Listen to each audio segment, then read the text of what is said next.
Kenapa orang Kristen harus memberikan kesaksian? Mari kita bahas.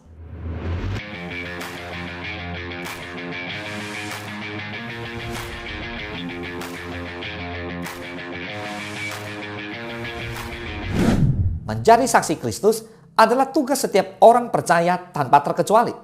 Bersaksi berarti memberikan kesaksian atas apa yang dialami, yang dilihat, dan yang dirasakannya secara pribadi, bukan menceritakan pengalaman orang lain. Tuhan Yesus pernah menyampaikan perihal seseorang yang telah disembuhkan secara ajaib dari kuasa setan yang telah menguasainya sekian lama, bahkan membuatnya tidak normal. Ia berada di kuburan siang dan malam, dan berteriak-teriak sambil memukul-mukul badannya dengan batu. Setelah disembuhkan dan dipulihkan, orang itu rindu untuk mengikut Tuhan Yesus. Tapi Tuhan melarangnya dan menganjurkan dia untuk pulang ke rumah dan bersaksi kepada orang-orang di kampungnya.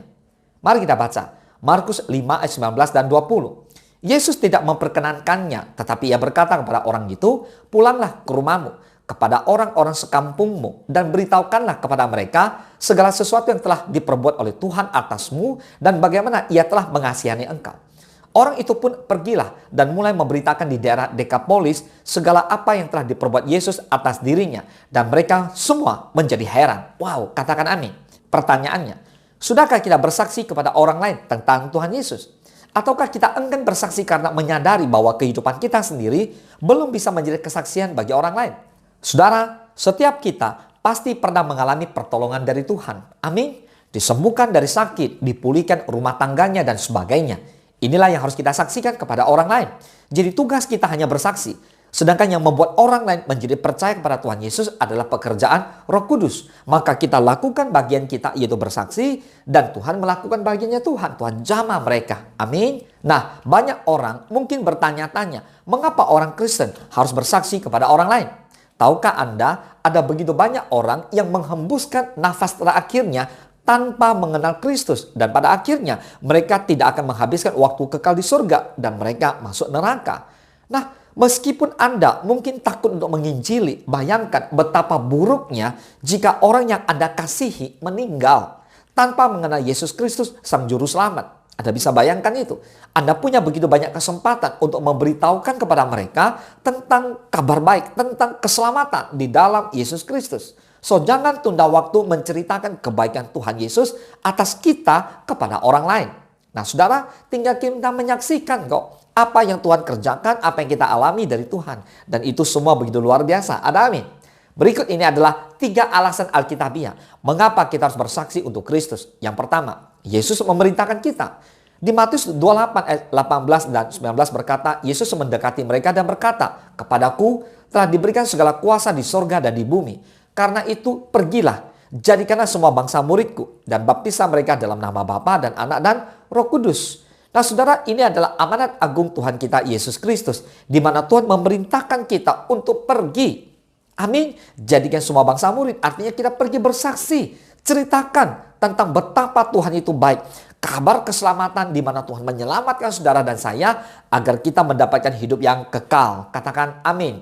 Yang kedua, cinta kepada Tuhan dan cinta kepada sesama. 2 Korintus 5 ayat ke-14. Sebab kasih Kristus yang menguasai kami, karena kami telah mengerti bahwa jika satu orang sudah mati untuk semua orang, maka mereka semua sudah mati. Artinya apa? Yesus yang sudah mati buat saudara dan saya, Yesus yang sudah menebus kita semua, mari hari ini kita mati bagi Tuhan, itu artinya kita terima kehidupan yang baru, kita lahir baru. Yang lama bila berlalu, kita jalan bersama dengan Tuhan Yesus dengan satu kehidupan yang baru, hidup yang kekal. Ada amin. Dan di Filipi 2 ayat ke-3 dan 4 berkata, dengan tidak mencari kepentingan sendiri atau puji-pujian yang sia-sia. Sebaliknya, hendaklah dengan rendah hati yang seorang menganggap yang lain lebih utama daripada dirinya sendiri. Dan janganlah tiap-tiap orang hanya memperhatikan kepentingan sendiri, tetapi kepentingan orang lain juga. Nah, saudara, mari kita mengasihi Tuhan begitu jelas. Dan kita mengasihi sesama begitu nyata. Kita lakukan bagian kita untuk bersama-sama beritakan kabar baik itu. Ada amin. Dan yang ketiga, Yesus Kristus adalah satu-satunya jalan dan kebanyakan orang tidak mengetahuinya. Yohanes 14 ayat 6 berkata, kata Yesus kepadanya, akulah jalan dan kebenaran dan hidup.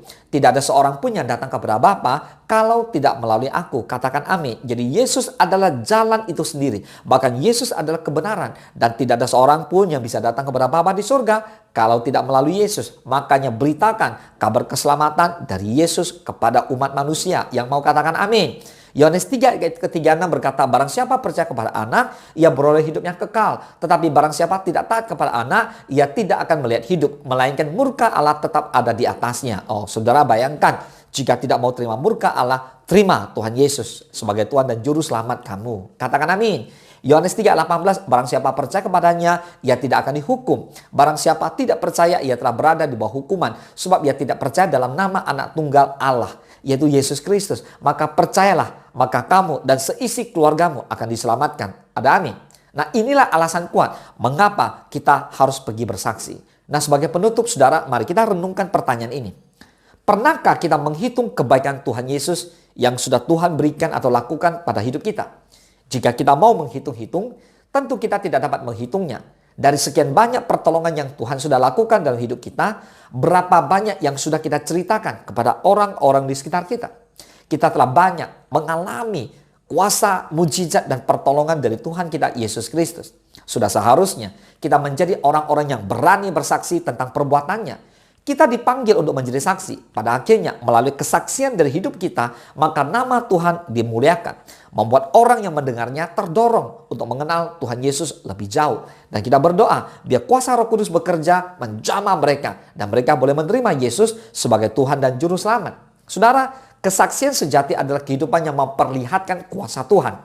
Sehingga orang lain mengenal keselamatan di dalam Kristus. So, jangan malu untuk bersaksi, sebab ada kuasa Tuhan yang menyertai saudara dan saya. Sekecil apapun kesaksian yang kita beritakan tentang kebaikan Tuhan akan menjadi kekuatan bagi orang-orang yang mendengarkannya. Ayo beritakan Injil Yesus Kristus agar lebih banyak orang menerima Yesus sebagai Tuhan dan Juru Selamat. Mereka menerima keselamatan sekarang juga. So, jadikan bersaksi sebagai gaya hidup kita setiap hari. Jika ada orang Kristen yang tidak pernah bersaksi, apalagi hidupnya tidak menjadi kesaksian bagi orang lain, ia sama seperti ranting yang kering dan yang tidak berguna sama sekali. Selagi ada kesempatan, mari berlomba-lomba menjadi saksi-saksi Kristus di tengah dunia. Boleh katakan amin. Tuhan Yesus memberkati.